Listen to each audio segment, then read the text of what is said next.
Great, good morning and welcome to the official launch for Cape Town Stockholm Connect. I'm Naomi Snyman and I'll be your host for this morning's session. So some of you might wonder why Stockholm is connecting with Cape Town, with the city of Cape Town, as far as digital advancement is concerned. But it really is because these are two leaders in their field. Our own city of Cape Town here in South Africa, being well known for the incredible digital talent, the ability that we have to generate new startups, new creative ideas. And then at the same end, our new friends in Stockholm, and with the support of the Swedish embassy as well as Business Sweden to curate this new innovation ecosystem. Now, I know, like most of you, we've been to so many presentations and launches of cities trying to connect. But what makes this specific initiative so different is that it's not just going to be a talk shop. It's not just a government initiative, but it is going to prove actual value by connecting customers, providing new ways of investment and sourcing investment for startups, and very importantly, a new way to collaborate and to co-create new startups between these fantastic cities. Now, unfortunately, I'm based in Johannesburg today and not in either sunny Cape Town or the beautiful Stockholm. And what also ties these two fantastic cities together is they are masterminds in design. But enough from me to sing the praises of the country of Sweden. I want to hand over to two gentlemen now. The one is Mr. Håkan Juholt, our Swedish ambassador to South Africa, to tell us a little bit more about why did the country of Sweden pursue this initiative. And then we'll also introduce Alderman James Force, who is part of our mayoral committee in the city of Cape Town. So over to you, Mr. Juholt. Thank you, Naomi. Thank you so very much. And thank you for this introduction. And Mr. Alderman, partners, friends, Stockholm and Cape Town, I must tell you how excited I am that we are actually doing this professional matchmaking today. It's an important step for a joint cooperation and probably also bright business for the future to come. I met yesterday with Honorable Mayor of the city of Cape Town, Don Plato, and we talked a lot about the importance of knowledge and innovation to create growth and job abilities, and also the need of reach out and listen to each other and learn from each other.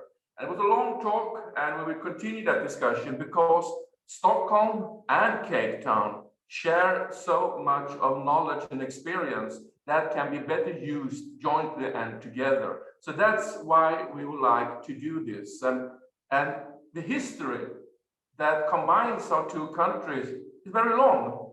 And we have done business for hundreds of years. And we are doing a lot of good business nowadays too. More than 100 companies from Sweden are actually doing business in South Africa today. And the trade between our countries growing. And I look upon the embassy as a bridge between our two countries. This is not a Swedish satellite in South Africa. It's a bridge, and the traffic goes both ways. And we want to use the embassy as a bridge to strengthen the relation between our two countries and business, because we also share values.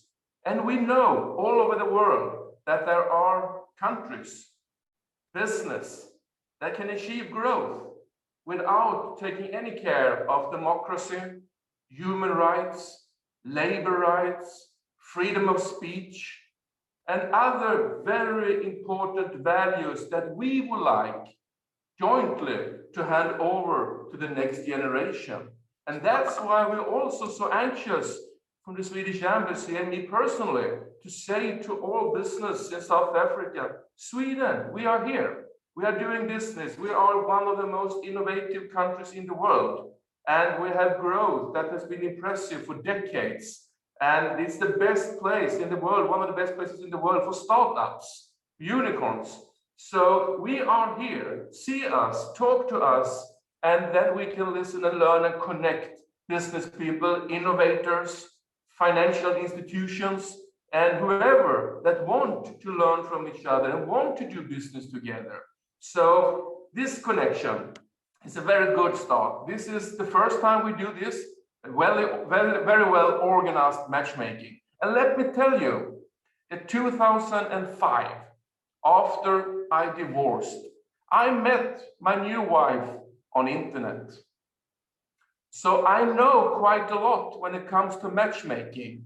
Take this opportunity to find the contact you will need and the contact that you can have use for and that will be useful to you. So once again, thanks to all of you taking part in this, to the organizers, all the business, and let this be just a bright start for a bright future. We have done so much together in the past. We are doing a lot today, but we will do even more for tomorrow. Once again, most welcome. Thank you, Ambassador Gerhold, and also a good plug there for online matchmaking in preparation for Valentine's Day that will be hitting us this Sunday. Now over to Alderman James de Vos from our mayoral committee. Please, would you give us a warm welcome from the city of Cape Town? Good morning, everyone. It's an honor to represent the city of Cape Town as the mayoral committee member for economic opportunities. And to our friends from Stockholm, warm greetings from the mother city, and a special word of welcome to the Swedish ambassador, Mr. Gerhold. Certainly, thank you for your very kind words and for sharing your experiences about online matchmaking. And I must say that today it is a fantastic opportunity for us to take that to the next level, as we are now going into a professional matchmaking between our city of Cape Town and Stockholm. And also an acknowledgement to my officials from the Department of Enterprise and Investment at the city of Cape Town. Also, thank you for joining us. And so as a city, we believe in the power of partnerships, and we are very excited to launch the Cape Town Stockholm Connect initiative. Thank you also to our partners, Wesgro, which is the Western Cape Trade and Investment Agency. And so for us, it's all about connecting Cape Town with global cities around the world so that our startup businesses can be connected with other markets across the globe so that we can create opportunities for growth and job creation. And it's really a great pleasure to address you here today as we broadcast the message that Cape Town is open for business to local investors and international investors. And I can honestly say that there's never been a better time to invest in Cape Town. And so sharing knowledge with other startup centers will lead to more benefits for our startup ecosystem. Cape Town is undoubtedly the tech capital of Africa, as it is the leading location for technology, startups, and venture capital leads. Cape Town has established itself as a key technology hub in South Africa and beyond, with several major companies launching their head offices here in our city. And our mission is to position Cape Town as the go-to city in Africa for travel, for trade, for business, and specifically around being centered around growth. But now growth needs to translate into innovation. And so software developers are more progressive in attracting other business operations, creating an environment of innovation, digital connectivity, and opportunity. And so through the city's enterprise and investment department, we provide funding and support special purpose vehicles, our strategic business partners, to drive growth and job creation in the economy's high growth sectors. And we also fund Cape Innovation and Technology Initiative, Africa's oldest tech incubator, and it has turned out more than 2,000 businesses and supported more than 3,000 entrepreneurs since its inception in 1999. And so through supporting the industry and creating an enabling environment with the right conditions, the sector employs close to 50,000 jobs in Cape Town. And Cape Town also offers a home for several successful Pan-African collaborations, and the city remains a technology leader in mobile software, revenue management, and payment process sectors. Now, the Cape entrepreneurial sector is significantly more productive than other African cities, specifically in the tech space, employing more than double the people than Lagos and Nairobi combined, with 450 to 550 entrepreneurial companies based in our city. Cape Town is also home to internet giant Naspers, Africa's highest valued tech company. Further to this, Clickatel, Brands Eye, and Get Smarter are also Cape Town-based tech companies with a strong global presence. Now, the productivity and high impact of Cape Town's tech sector companies contribute to the standing of one of the most successful models in sub-Saharan Africa.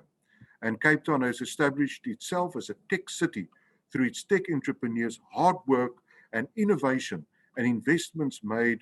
Also, then major international tech firms deliver many more of these global connections.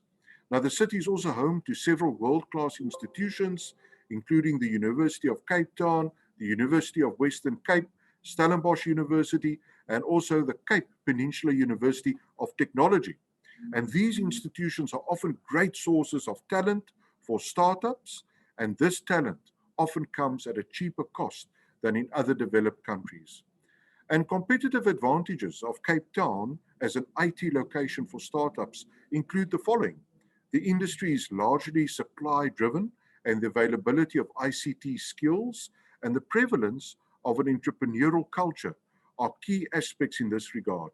There's also better availability of venture capital in Cape Town, and there are benefits for us to work much closer to companies based in Africa, companies based globally, and for those then selecting Cape Town as a startup. And so therefore our city has established itself as a key technology hub in South Africa with a number of major companies launching their head office right here in our city.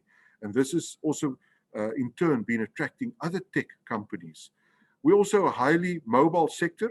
Cape Town's natural beauty, which allows for a better working environment and lifestyle, is a strong pull factor to skilled employees. In fact, Cape Town has been listed as one of the preferred destinations in the world for remote working. So we have a lot of international visitors coming into our city, using our city then as a base for remote working. And then again, you need innovation, you need tech to be able to turn out your product and your business value proposition. And so the diverse ecosystem of companies across the value chain and a strong presence of supporting institutions provide for ease of business operations. So in closing, as a city, we will continue to support and invest in high growth sectors that will increase employment opportunities for our residents, because we are a caring city and we want to demonstrate care in all of our city-to-city agreements, confidence in all of our collaborations with partners in this particular space, because it's about building business confidence, because Cape Town is certainly a city open for business, our world-class airport, our sound infrastructure, our connectivity with companies in the tech space and in the entire ecosystem of product development that will drive demand and make business sense. So we see ourselves as an opportunity city that stands ready to partner with other cities around the world, that stands ready to partner with private sector in general, so that we can really unlock the value of tech. Because let's face it, a lot of lessons learned throughout COVID, but I think the number one lesson there is how we need to innovate, how we need to do things differently, because it cannot be business as usual. And for us in Cape Town, it's about making sense of the current world markets, new markets that will emerge, so that we can connect Cape Town with those key cities and build global connections. And I think that's why this Cape Town Stockholm Connect initiative is such an exciting one for us, because it's going to open up many more corridors of trade and innovation as we connect these two world-class cities with each other. And to the ambassador, thank you for your kind words of introduction. I think you've summed it up in your introduction when you said it's about innovation, knowledge sharing, But I also want to just leave you with this thought. We must be soft on boundaries and strong on innovation. And that's why it's so important for Cape Town to have their international relations through our partners, connecting us with many more sectors around the world that will drive demand and make business sense. And I wish all of the participants today a successful webinar. I'm looking forward to the conversations as we influence one another, as we pull and push ideas through these computer screens. But I guess that's the new or the next normal. And I'm really looking forward to some positive outcomes as we look at the travel and trade that can come as a result of the Cape Town Stockholm Connect initiative. So have a great webinar, and thank you very much again for the opportunity to do the opening remarks on behalf of the City of Cape Town. Thank you very much. Thank you very much, Mr. Forson. I think your passion for the City of Cape Town just shows why you're such a strong brand ambassador. And it's definitely no surprise why Google decided to make such a heavy investment in terms of laying a new CCOM cable for us. So I think with that as background, I would just like to paint you a picture of what you could be expecting this morning. So we have almost more than 350 participants from both Sweden and South Africa joining us this morning. So how we're going to approach this is, first of all, thinking, why should people invest in Cape Town? And the approach that we've taken is to showcase some of our fantastic startups and also some of the big players within our own innovation ecosystem around Silicon Cape, our university, and then also some of the financial services providers that play an important role in driving the innovation ecosystem for Cape Town. Then we're going to hand over to Business Sweden, where they're also going to facilitate a fantastic session in terms of showcasing not some of their innovation hubs, but also one of their greatest social innovation dedicated hubs called Norsken. And I think with that as something to look forward to, and then also just tying it together with why we have hosted the session today and some of the next steps in terms of what you can expect from this relationship going forward, I also want to urge you to please complete the survey, which will be posted in the chat and will also be sent to you post this session, in terms of what it is that you are personally looking to achieve, whether you might need a little bit of matchmaking in terms of finding a startup, finding some investment, or just finding a new partner to do business with. But before we go into the actual technicality and the actual propositions between Cape Town and the city of Stockholm, I actually want to give a pause here, or take a pause rather, and hand over to Sibukazi Jonas, who's going to share with us a little bit of a cultural experience with a poem that really captures this new relationship. So over to Sibukazi.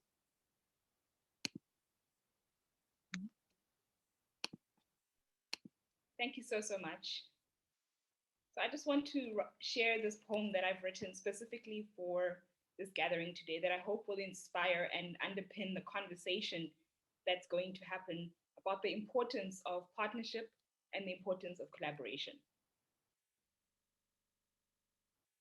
Stories come to us in our formless childhood. In their hands, our sense of the world is soft clay to be sculpted by words, and we are molded by their meaning. Some stories are replaced by better ones, and we are reformed. But others root themselves in how we choose to be, how we articulate ourselves and others. One of these stories, which accompanied me into adulthood, begins with disruption and discovery. A little red hen, preoccupied with daily existence, finds some seeds for planting. And in a world that demands that we suspend our disbelief in exchange for a reality where animals speak and reason, she shares both her discovery and an invitation to unravel what lies within the seed with her community: a dog, a cat, and a duck. The three who are blind to the potential of a seed rebuff her call to collaborate. at every stage of its transformation and recreation. Who will help me to plant the seed, she asks. Not I, says the dog, the cat, and the duck. Who will help me to harvest this wheat? Not I. Who will help me to grind it into flour? Not I. Who will help me to bake it into bread? Not I. Exhausted by the effort to nurture vision into reality, she asks, but who will help me to eat this bread? As the story concludes, the animals must watch as she eats and eats and eats alone. But how do we rewrite the story? Wrangle its end from a tired hen with more bread than she needs into transforming a community where we all eat together. In a new story, the animals might see the bread in the seed. And in a shared vision is collaboration, where dog, cat, and duck commit themselves into plowing and planting. Their strength and diverse perspectives lighten the weight of a grinding stone and expose other trails of creativity in process. See, to many hands on the plow, each animal reimagining the many things the flower may birth, how to share slices and to make them last, to spare enough seeds for a new season and harvest, and to leave something for the generations that will follow. It is in the construction of a story itself that we understand partnership, how words make sentences, and plots and characters flesh out these worlds and meaning between ink and paper, between language and tongue and breath and sound. Stories bloom in us and shape the values we hold. They are the crumbs that we leave behind for the future. In rewriting and reimagining our story, this is how we break bread together in all our voices. Thank you. Sibikwazi, I think I am speaking on behalf of everybody. I think that might just be the highlight of everybody's week. I think that was just such a beautiful way in terms of how you explained sort of, you know, partnerships and relationships and collaboration. So thank you so kindly for the work that you put into that poem. It was beautiful. So with that, I think, you know, enlightening our hearts and our minds for the rest of the morning. And moving on to, I think, a little bit more of the gritty part of the conversation. Let's now focus on why Cape Town. And we've selected a panel of really the smartest and the most passionate Cape Townians that we have. So we're going to start off with a short introduction between our three participants, and then after that we'll have a Q&A session. And I also see that on our Q&A site there has been a couple of questions that have already started to pop up, and I want to urge you to participate in the Q&A as well, in terms of just making sure that we use the session to the benefit of everybody. So first up is Dr. Sumari Ruet. I've sort of had numerous exchanges with her personally in terms of the role that she plays as chair of Silicon Cape, and she's also one of the forefront thought leaders as far as startup and disruption is concerned, as part of the UCT faculty as well. So I'm going to hand over to our next three speakers, Dr. Sumari Ruet, and then after that we'll also be joined by Zach George from Nedbank, and then that will lead us into our third panelist, the lovely and I think the funniest Cape Townian that I know, Elebo from Sea Monster. So over to you, Dr. Sumari Ruet.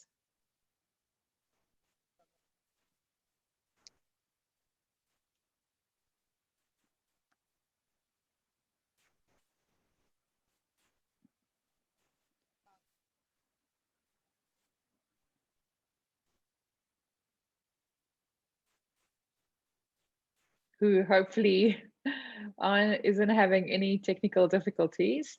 So while we're waiting for Dr. Ruet to join, I think we could almost move on to one of our next panelists. Oh, there we go. Hello, Dr. Sumari.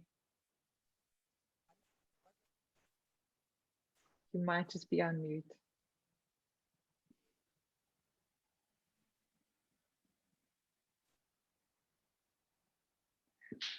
It seems, there we go, yes.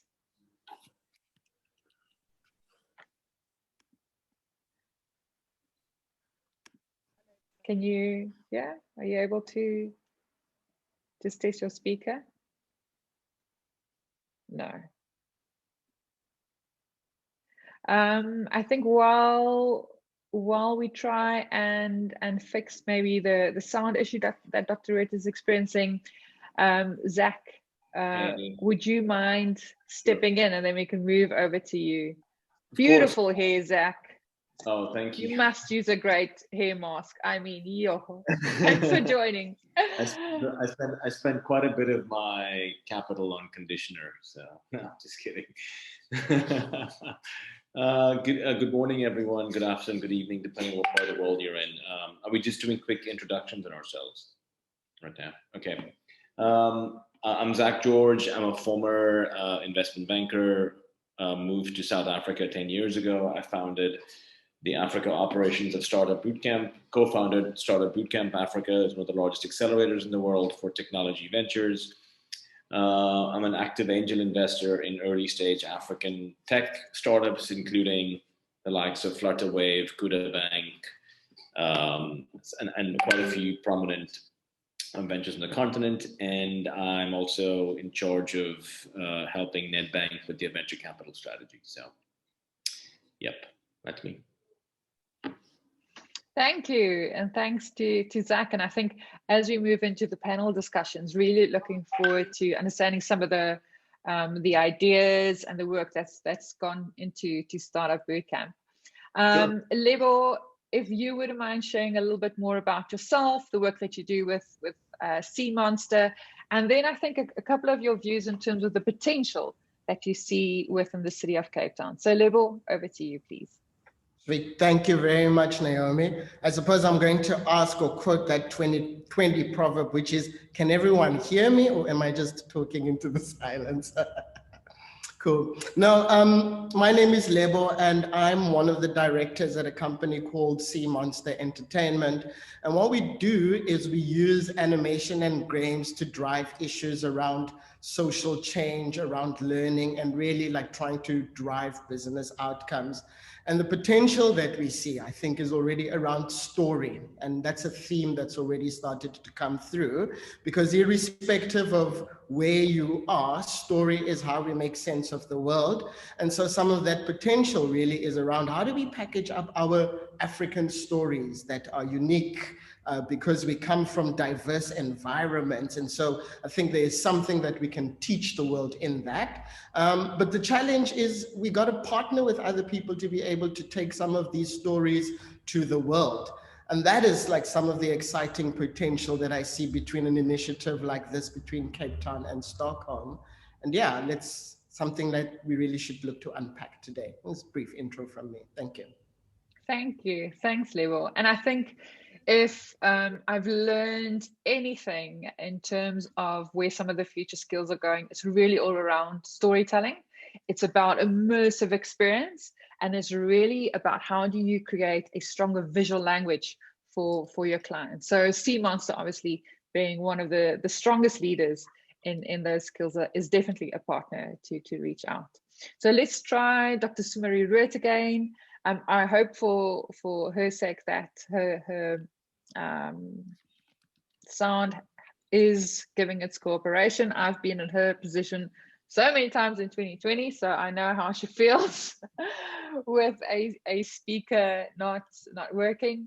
If she's unable to participate, I think we could go into the questions directly. So I think maybe if she's still struggling, let's go into our panel directly. We will be actually led in this panel by one of Wesgro's tech leaders, Sebekedi Kuloy. And Sebekedi is just going to help us start this conversation around where are some of the skills in Cape Town, where do we see the potential to be? And then I think really importantly, drawing in some of these experiences that Zach has from a VC point of view in terms of what are some of the VC firms looking at? What are the trends and what are the themes coming out? So Sebekeri, if you wouldn't mind just starting us off with some of the initial questions. Fantastic. Thank you so much, Naomi. It's so great that we're having this discussion and connecting two leading cities in terms of technology and innovation and more so entrepreneurship. But I'll be echoing a lot of sentiments that have already been shared. But with that, I can quickly just dive into the Q&A and really get to understand the thoughts the panel has, as well as the greater audience. So the first question really and as we work around the discussion for today, what makes Cape Town Africa's tech hub? Recently, we launched the brand together with Silicon Cape, the city of Cape Town did that, but we really want to know what really makes Cape Town stand up as a tech hub. And Lebo, you can start us off. Well, for starters, I think that there has been a rich history of at least Cape Town having international links, which kind of like predisposed it to take advantage of these of the current times. If we look, for example, at the film industry, which is an industry that Wesgro and DDAT has continued to support for years in the past, it was not an unknown thing for either American or European or even South American productions to come here specifically for access to some of our technical talent. So I think that is one of the things that stands Cape Town in good regard.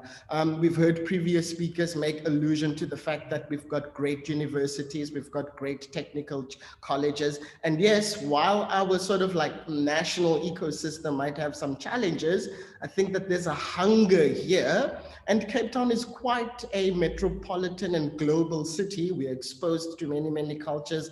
And you know what they say, diversity essentially does breed innovation. And I think those are just some of the key takeouts that I certainly see for this city.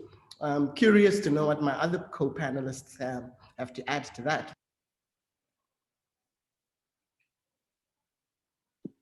Yeah, I mean, Zach, from Wall Street all the way to Cape Town, you know, let's think in like what drew you here, and you know what kind of technology that you're seeing, and really how that makes Cape Town stand out. Yeah, thanks, Mo. And in full disclaimer, Mo used to work with us for many years, so he's well acquainted with what we do. Yeah, so I used to be an investment banker on Wall Street many moons ago. It almost feels like a past life because you don't get to work at Wall Street if you look and dress like this. But I did my time at two of the largest Wall Street firms right after my MBA at Stanford. Moved to South Africa on a whim to watch some football, and ended up helping build the venture capital industry on the continent. So what do I love about Cape Town, apart from the wine and the mountain and the ocean and the sand? It's actually a fantastic hub for developers, designers, digital ad, marketing executives, folks in the UX and UI fields, and anyone that wants to build a creative set of skills across multiple industries. And there are lots of components that help facilitate that, one of them being the importance of co-working spaces, incubation programs, accelerators like Startup Bootcamp, etc., that help harness that talent. And then you've got to have a growing pool of risk capital, not just capital, but risk capital. I'm happy to talk about that later. And we're seeing more of a risk appetite within the Cape Town Angel Network to invest into companies based on really well thought of risk return trade-offs. And a similar thing happened 20 years ago in Silicon Valley. So when you have risk capital meeting dev talent, marketing talent, and just raw talent coming out of universities, together with support organizations like incubators and accelerators, you create an ecosystem for innovation. So I see Cape Town as very similar to Tel Aviv, Berlin, the Valley, Bangalore, Beijing, and I think it augurs well for the future growth of entrepreneurship. And the last point I will say, which is very important to mention, is where organizations like Wesgro come in, is you need to have a certain amount of government support, but not interference. And where can government support? Things like tax subsidies, R&D grants, non-financial in-kind services like space, access to resources, access to mentors, and that can go a very, very long way. I know it's hard to create something like a startup act like Tunisia has or Senegal has, but Cape Town's leading the way in providing those services, which is a very good thing to look forward to. Fantastic. And you've touched a lot on the various aspects of the ecosystem that really makes and builds a tech hub. I'm just going to refer back to Sue. Sue, let's hear if we can connect with you. Hi, Sibakedi, can you hear me? We can hear you loud and clear. Very, very perfect. And thank you so much for finally being able to come on. We'd really like to hear your thoughts, particularly from a Silicon Cape that has been so critical in bringing the entire, Cape Town tech community together. Yeah, I mean, it's quite incredible to reflect, on how it is that we find ourselves where we find ourselves today. And basically, it's 11 years after Silicon Cape was started. Almost to the month. And if I think of what has happened in the past decade in the startup scene on the African continent, it's just quite frankly staggering. Now in 2021, the estimate in terms of the number of startup hubs across Africa ranges anything between 400 and about 800. There are different figures depending on who you speak to. And I think it's such an incredible moment also to know that Cape Town is really now seen as Africa's tech capital, and is also used as a gateway into Africa, not only by entrepreneurs, but many other global businesses too. So what an incredible time to be part of this, to really see the emergence, not just of Cape Town and South Africa, but really the emergence of the African continent as a global innovation leader. And I think it's testament to why Sweden in particular and the Swedish ambassador were interested in also building this incredible program with us, because there's a recognition that, this is where it's happening. We know that we are in the midst of seeing the digitization of Africa happening, and the excitement around that is quite profound. So just a quick, 1 minute thing from a Silicon Cape perspective, we are Africa's largest entrepreneurial support network. We have tens of thousands of community members. As we heard from Alderman earlier, Cape Town is seen as the most productive tech city in the world from an African perspective. And I think that is a major achievement. But I think we must also always stay humble and remind ourselves that there's always more work to be done. There are other tech hubs throughout Africa that are really busy picking up a lot of pace and doing incredible things. Anything from what we know is we've got Kigali. There's amazing work happening in Cairo, also a number of African countries. A number of cities, in a number of African countries. So I think it's always just important that whilst we may say we're Africa's tech capital, let's make sure that we stay that way. Thanks, Vikedi. Thank you so much, Doc. And as the chair of the Silicon Cape, you also take care of the entire, local tech ecosystem. So I trust that we are in fantastic hands on that. Lebogang, as we're talking about tech startups, Sea Monster is a locally made, and it's a proudly Cape Town tech company. Bring us to speed about the journey that Sea Monster went through, and the type of support that it experienced, and the community that was built around Sea Monster. Yeah, I think for Sea Monster, we need to remember that we existed in a previous incarnation back when the film industry was sort of like the cool kid around town. And then really what sort of like the core team had was this vision to say, how could we package up those particular skills around storytelling to drive objectives that could be funded? And that meant, trying to solve problems for corporates. And so what we've tried to do is really just embrace that aspect of the culture as we've tried to drag people along. I think for a great part, it was very, very tough to convince people that creativity could actually be viable businesses.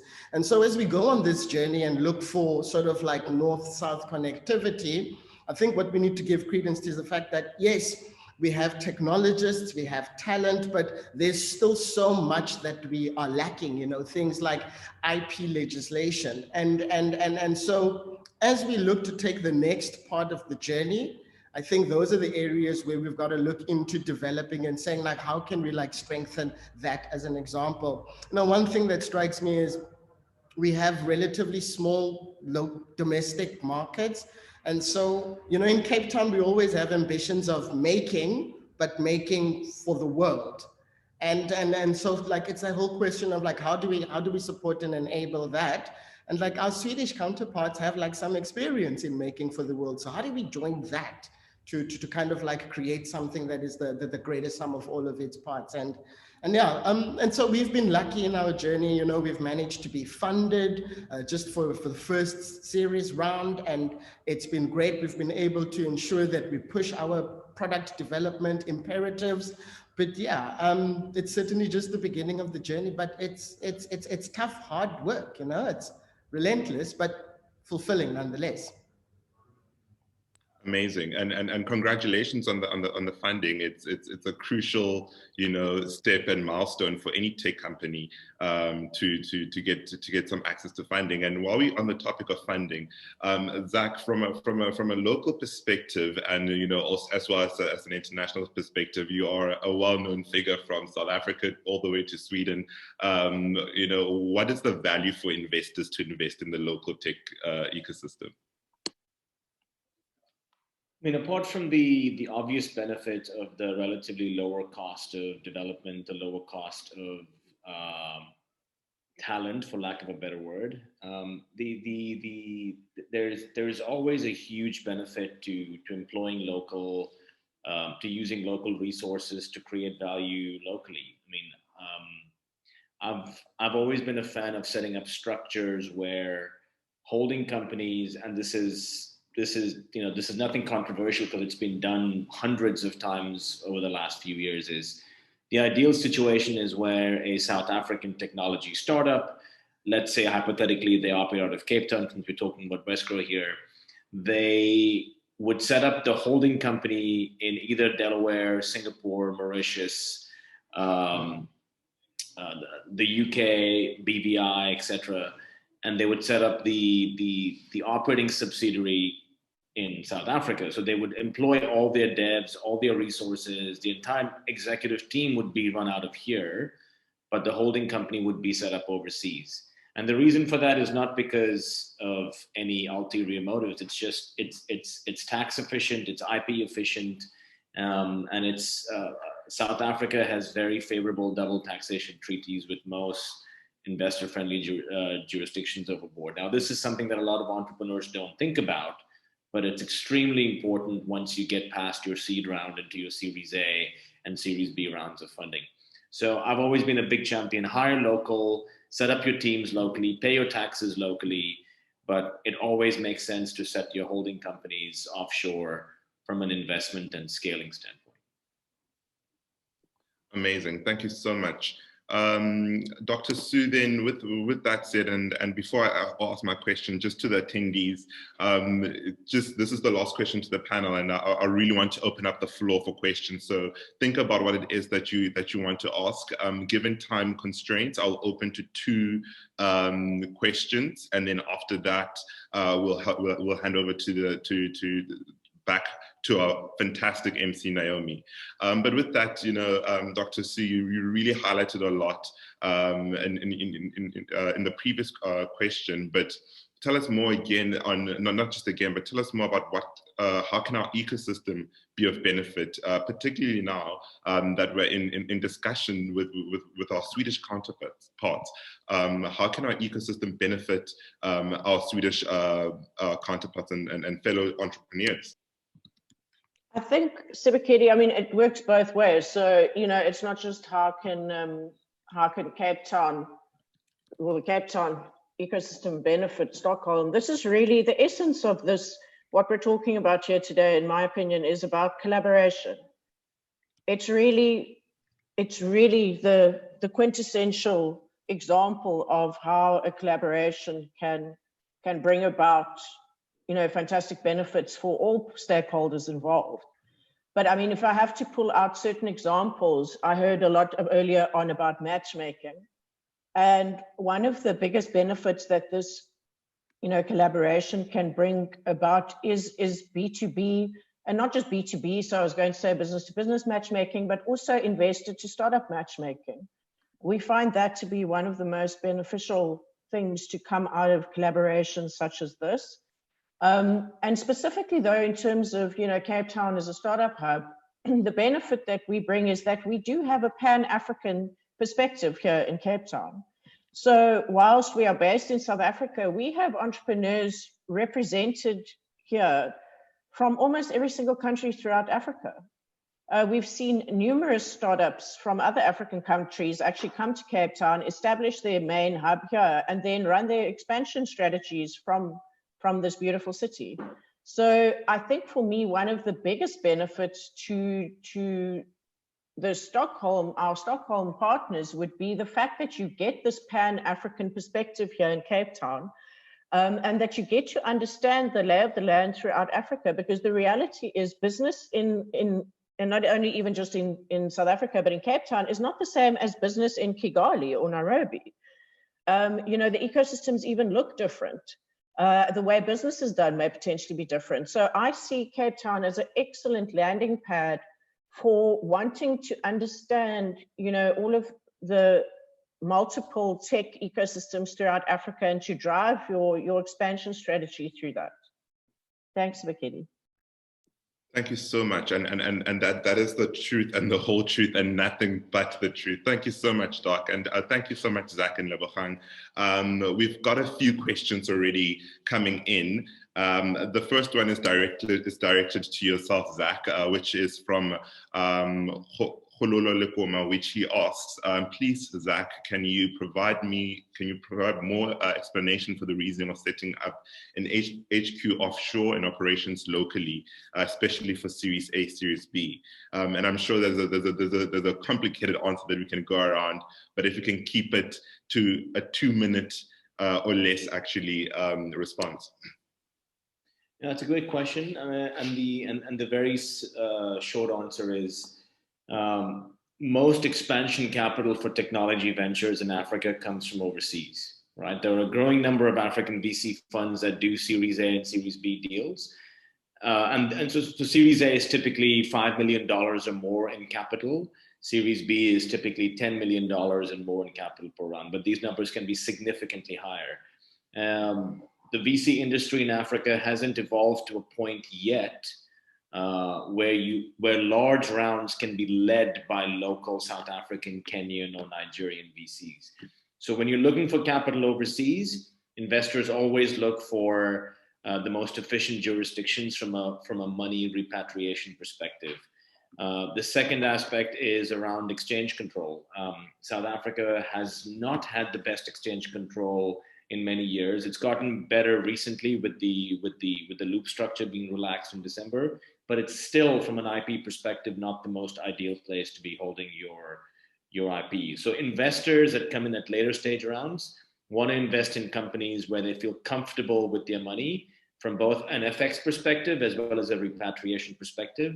And last but not least, very important, capital gains tax. We unfortunately don't have the best rules when it comes to capital gains tax, unlike other jurisdictions like Mauritius, BVI, etc., Singapore, etc. So hopefully that was short and sweet. Fantastic. Thank you so much, Zach. And then the last question is from Mark Taylor, who just wants to know, how do we link up with Dr. Sue and the panelists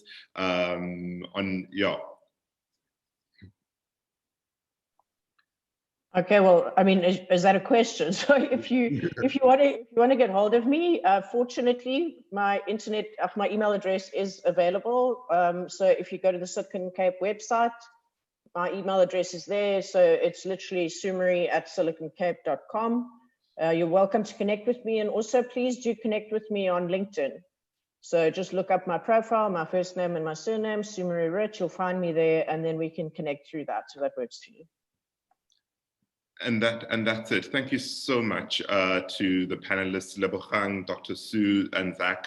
It was fantastic having your insights shared with everybody, and we're really looking forward to building this even more. And that's a wrap from Wesgro's Tech Desk. Back to you, Naomi.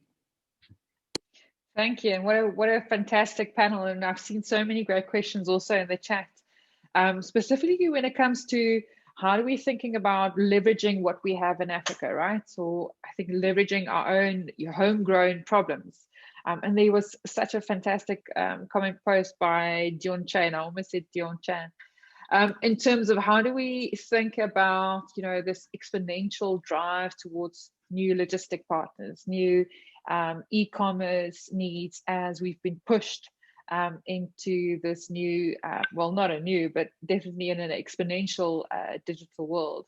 And there's such a great quote that I always remember, which is never waste a crisis. So we should really not waste the COVID crisis in terms of not tapping into how do we build and how do we leverage our own homegrown solutions, and also how do we think about global trade services in 2021. So with this fantastic intro into Cape Town, why you should invest in Cape Town, and definitely the support that's offered, I think it's only appropriate now that we hand over to our friends in Business Sweden. Coming to us live from the studio in Stockholm is the lovely Marie-Claire Maxwell, who I definitely will be visiting in Stockholm as soon as our borders open up. And I want to also introduce you to Per Jansen, who will be representing Business Sweden for us this morning. So over to our team in Sweden, Per and Marie-Claire. Thank you so much, Naomi. Ambassador, distinguished guests, old and new friends over there around the world in front of your screens. Welcome to Stockholm, and we are definitely super ready to match with all of you. My name is Marie-Claire Maxwell. I work for Business Sweden, the Swedish trade and investment promotion agency. As an entrepreneur, I'm really eager to support especially Swedish startups to scale globally, and to make sure that they have the best possible ecosystem to thrive, be it here in Sweden or elsewhere globally. And that's why this kind of initiative is really important for them to be able to feel at home, to welcome guests here, but also to have friends out there. And I think this bridge really is super important to make that happen. With me here in the studio, as mentioned, I have my colleague Per Jansson, and he will kick off this session by digging a little bit deeper into what is so unique with the Stockholm ecosystem. Per, the screen is yours. Thank you very much, Marie. And hello, everybody. I'm just going to show a few slides, and then I will, so bear with me.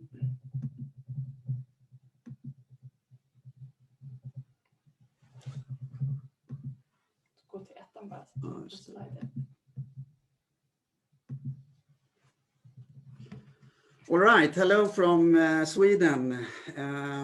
Very snowy and cold at the moment, but very beautiful, I would say.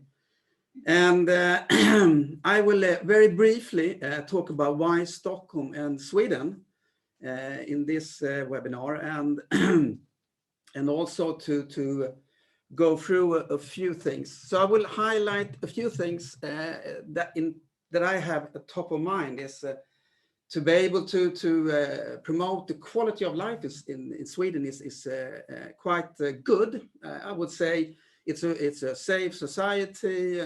We have a high social security system, which makes it possible for entrepreneurs to fail without ending up on the street. And I can go on and on and on. And the quality of life is very good in Sweden. So that's one thing. But to go into why Sweden has a very good, it's a global leader, I would say, in innovation, and one of the top nations. And we always ranks very high in different rankings around the world. And I would say We have a good heritage from multinational companies as Ericsson, ABB, Volvo, that have a very good international and global footprint. And of course, and nowadays we have one of the best startup ecosystem in the world, I would say. And basis for that, I would say the access to a modern infrastructure has been a very important part building this tech scene in Stockholm and Sweden.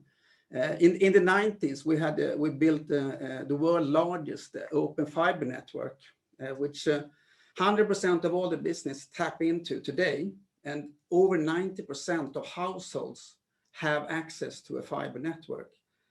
And another comment on the modern infrastructure is that today it's almost impossible to pay with cash in Sweden because we have such an advanced digital payment methods. So these are few examples. And fourth, I would to mention is that we actually have the third biggest global headquarters of companies in Europe, behind London and Paris, which is quite impressive for such a small city as Stockholm. So this makes it a very good place to kind of land in Stockholm and expand into, I would say, Northern Europe anyway. So these are a few things that I think we can highlight as a good place in Stockholm. But of course, the big story, I would say, for Stockholm is the unicorn factor that we talk about. We have had, after Silicon Valley, we have had the most unicorns or billion-dollar tech companies that is an exit from the Stockholm ecosystem. And it's quite amazing for such a small place. And here you can see a few companies. It's Mojang that was acquired by Microsoft, King, which is a gaming company. You have Spotify, which is the world's largest streaming service, Skype, which was acquired by Microsoft, and Klarna, which is today the largest fintech company in Europe. And iSettle was acquired by PayPal for an enormous sum. So this has been a huge success, and a lot of people around the world are actually looking at Stockholm and saying, what is going on in Stockholm? Why are we so successful in such a small place? And of course, I think to have an early success like Skype makes it possible for actually have a share in culture in Sweden, that we can inspire and become mentors for other generations of entrepreneurs. So it's both they show it's possible to be a global company, to grow fast. And also you get into mentors that has done the trip and have capital to help other company to grow. So it's kind of, it grows by itself. So this is one very, very important part. And we see a lot of confidence in Sweden, in Stockholm, that we can really build global companies. Another thing, I think we have a unique combination here in Sweden, terms of competence and history, of areas of competence, and design. Design is very, very connected to creativity, and the creativity has been a very strong stronghold for Sweden for a long time. We have, for example, we can see the advertising boom that we had. We could see what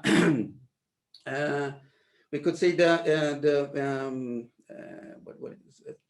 Gaming, exactly. When we combine the tech and the gaming design, we could see the gaming boom. And now we have the sustainability, which we're quite advanced in, and combining the design, the tech, and the sustainability, I think we're quite good equipped to solve the future problems, or the complex problem that we need to solve with new innovative solutions.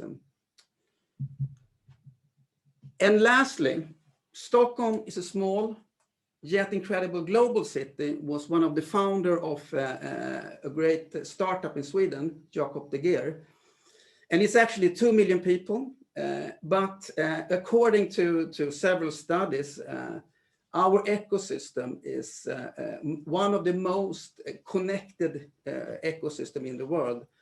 And I think it's a mindset from Stockholm that from day one we are thinking global, because we have a very small domestic market. So I think now it's very interesting to see how we can further connect to Cape Town. Thank you very much. Thank you. Stop sharing the boat there. Thank you so much, Per. And speaking of connectedness, I guess that's what this event is all about today. I am very, very excited to be able to invite two guests. First, I have Johanna Blendov. You are the Global Partnership Manager at Norrsken. Yes. And for those of you who don't know what Norrsken means, it's Northern Light. So really bringing some light to us here today, and you will shine a little bit more about what's going on here in Sweden. Actually, Norrsken is it's the leading co-working hub for impact startups. And not only here in the Nordics, but in fact, you also claim so to be in Europe. Right. And this hub was founded by one of the unicorns that Per mentioned earlier, Klarna. His name is Niklas Adelbart. And can you share a little bit more about, why and the mission behind this fantastic initiative? Yeah, absolutely. And it's great to be here. Well, like Per mentioned, role models in Stockholm have been a really crucial part in encouraging more unicorn founders to set up their companies and really have this global vision to start off with. And so for our founder of the foundation, he saw that role models were a key component to why he was able to scale and build his company quickly. But then we also recognize that many of these role models are within tech and entrepreneurship, but not so much within impact yet. So we as a foundation strive to create new societal role models, if you like. We call them impact unicorn companies. So they are companies that have a positive impact on 1 billion people rather than having a valuation of $1 billion. Can you say that again? I think this is really impactful and something very, very different, so that everyone completely understands this. How do you define an impact unicorn? So an impact unicorn has a positive impact on 1 billion people. And we believe that tech is crucial because that makes the solution very scalable. We think entrepreneurship is crucial because those are the people who are willing to take a lot of risk, think outside the box, and so on. But then really channeling those two powers towards impact, or the sustainable development goals as they're often defined. And being able to spotlight these successful entrepreneurs that are making the world better, while also having an underlying, successful, financially sustainable business model, but ultimately making the world better through everything that they do. So we're trying to create these role models, and we go about this in various ways. So what we've done is we've set up Norrsken House, like you mentioned. This is a big co-working hub in downtown Stockholm. So we have 425 entrepreneurs that are all tackling sustainable development goals through technological solutions sitting in the house. We provide them with a facilitating work environment. We bring in exciting partners that can give great kind of resources, expertise, mentorship. It is such an amazing place to visit. It's very green. It's a cool old train station, right? Yes. And just walking in there, you feel that you're stepping into the future. I was thinking a little bit about, when you talk about investing in this type of impact founders and companies, what is it that's, what's unique, and how do you see, you differ from the others? You touched upon, that you don't see there's conflict between impactful and having a sustainable business model. Right. So we take the stance that the biggest challenges that we face as a world are also the biggest business opportunities. they are kind of future-proof business models, if you like, because someone needs to crack them. So entrepreneurs taking on these big challenges, they face a massive challenge, but they also face massive potential. And we want to be part of supporting them, but also being part of investing in that journey that they have ahead. So we have the house, but then we also have an investment vehicle that invests in impact tech startups. And again, our hope is that they will have impact, but even more so, we hope that those success cases will have ripple effects of impact. So if you take Tesla as an example, Tesla has had massive impact in the sense of the CO2 reduction that they've achieved, but so much greater is the impact that they've achieved in shifting a whole car industry. For sure. Into making more electrical vehicles and inspiring Volkswagen and the like of giants like that to make a shift in the way they think and work. So hopefully our startups that we invest in and support will both have a great direct impact, but also this much bigger inspirational ripple effect impact across the world. And speaking of impact and how many of the startups here in Sweden have managed to really create a global success, despite or perhaps because our home market is so small, we tend to think globally from start. You guys at Norskin are also expanding. Yes. Of course, you are a super hub and people swing by and come here and you have guests from all over. But this platform is... Yeah, no, absolutely. I mean, if we're going to find the next kind of impact unicorn companies, we always say we can't just be looking around Stockholm. There's so much more. So now we are very focused on opening many more of these Norskin houses abroad. The first market being Kigali in Rwanda, where we've already purchased a wonderful building that we're renovating, and it's located very centrally, and it will become East Africa's biggest hub for entrepreneurship when it opens after the summer. So we'll be able to house around 800 entrepreneurs there. So a very exciting project. So of course, today's choice of one of the most important ecosystem players, it was naturally to turn to you, both because you want to foster all these sustainable and impactful companies, but also because of your establishment in Africa and really putting this continent more on the radar here in Sweden. And naturally, South Africa is maybe a stepping stone absolutely. We looked a lot at South Africa, and I mean, Kigali is not where we stop. It's our first entrance into the continent, but we'll be looking to open many more houses across Africa. So, Cape Town, Johannesburg is very much still on our map as the next step. And for the startups and entrepreneurs and investors on this call and on this chat, what would you ask them to do? To swing by or? Yeah, if you are in need of a office and you are an impact tech entrepreneur, then definitely reach out to me on LinkedIn.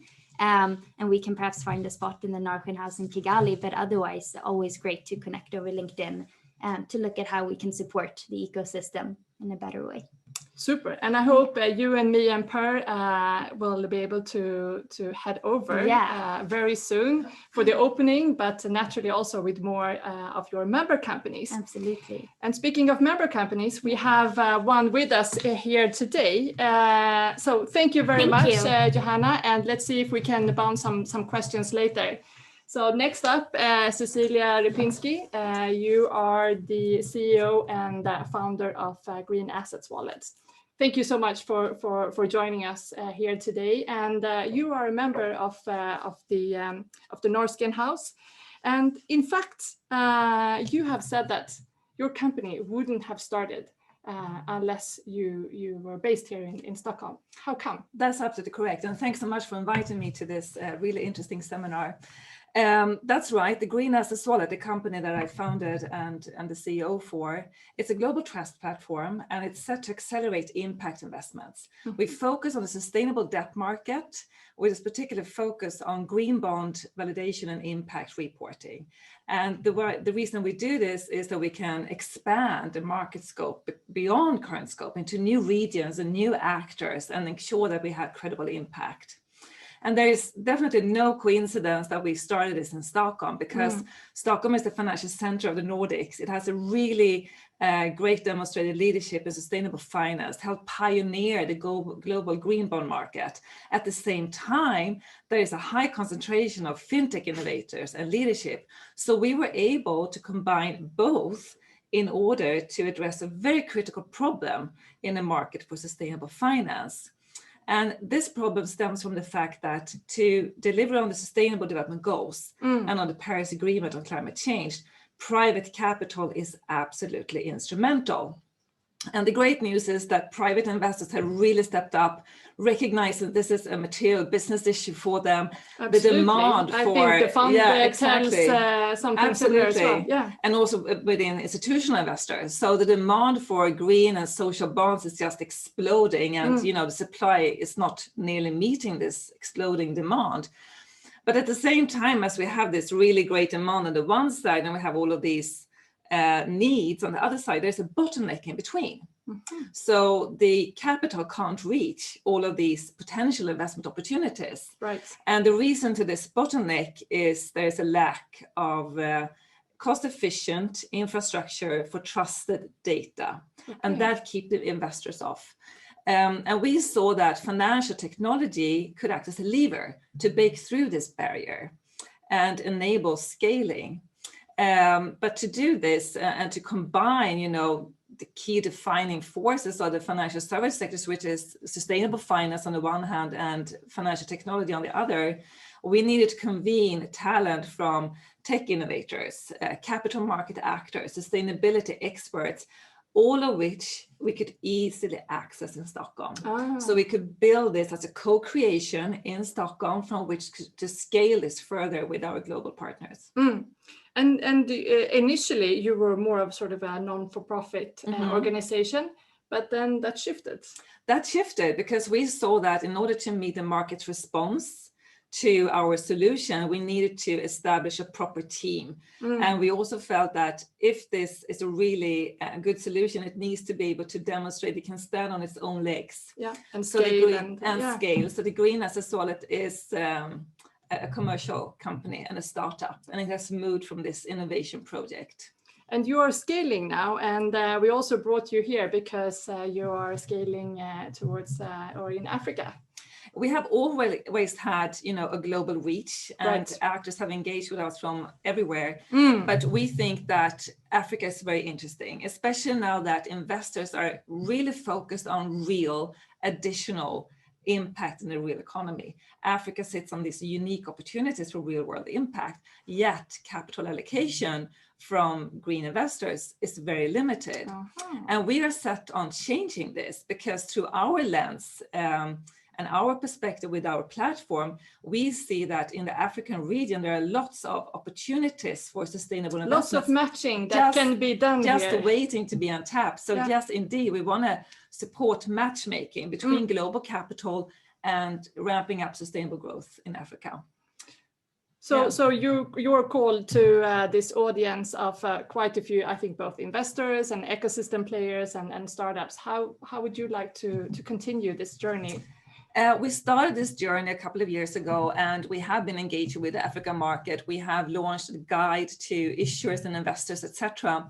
But what I see with South Africa is that this is an established financial center. Right. And financial... Is it the key one on the African continent, would you say? I mean, I think that also, we have been working with different financial centers, but I think this is a really important one. And I think that financial institutions in particular in South Africa sit in the unique position to actually source and package sustainable projects, sustainable companies in the African region and take them to the market. Basically what will make investors flock around these investment opportunities is the thing that we can provide, which is trusted data. So we would love to sort of equip matchmakers between global capital and sustainable investment products. Data is the new gold, we've heard. Absolutely. Yeah. So thank you so much. I think you. our time is unfortunately running out. But I would like to open up the floor to you, Naomi, and also if you have picked up any questions from the chat. Please help me to pick them up and so I can direct them to any of the panelists here before we hand over and back to you. I think one of the fantastic points that came out from Johanna is the need to be locally relevant, right? And when you want to scale into new markets and move into new markets, it's going to be so important to understand the local market context and also to understand customers and how they work around that. So I think one of the key points that I've picked up on is maybe a need for some of the South African firms to assist in terms of customer empathy, to understand sort of customer journey mapping. These being obviously key inputs in terms of how do you design around the customer. And I think local. Also you're global and local, right? This is always the key to connect, and I think that's why this kind of initiative is so important, so that we make sure that the entrepreneurs in the ecosystem find the mutual partners and more friends to really be able to adapt, right? Definitely. And also I think something else that you raised was this need to change your business model as you grow, as you go into scaling. And really the key to unlocking scaled growth or new markets within new business models is that of partnerships. To know that you can't do everything by yourself.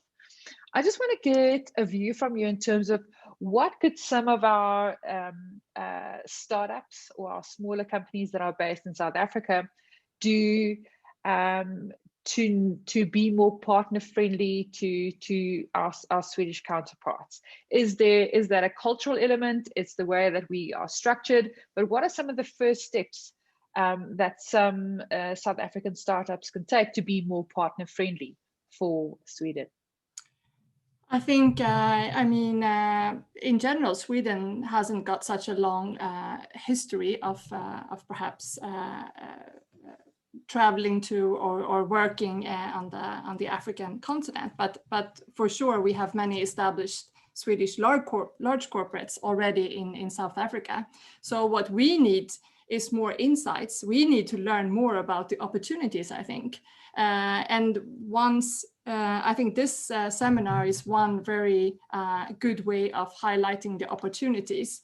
Once we know a little bit more about what is going on, I think, personally, it's about connecting people.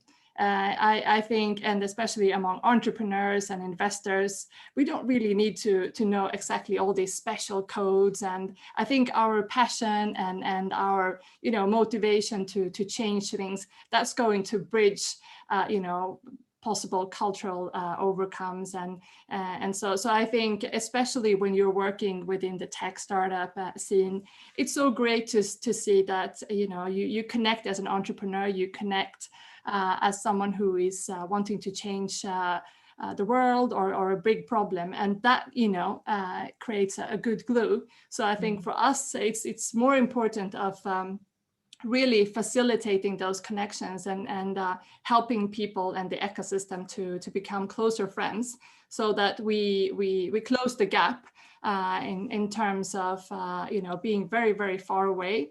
I think there are so many similarities, and I from the beautiful poem earlier and the power in our hearts, I think that's what we should really focus on. And then we have the great initiatives with Norsken and so many startups already looking at the African continent and in South Africa. So by starting to have more and more actual traction, we can show those examples and share it to both friends in South Africa, but also here in Stockholm and Sweden.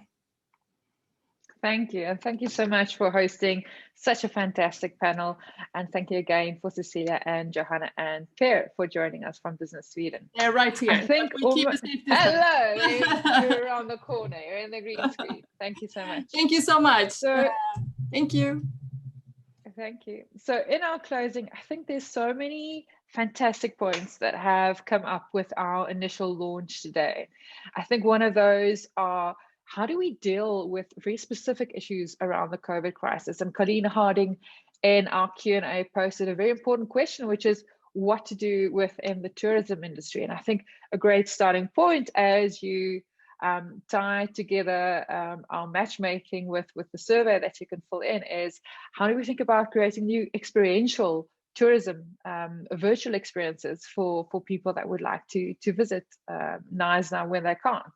And then at the same end, moving back to our Swedish friends who have also been hit very hard with the COVID lockdown last year, is trying to figure out how do their communities that mainly derive their income from tourism, how do they work around from an economic point of view?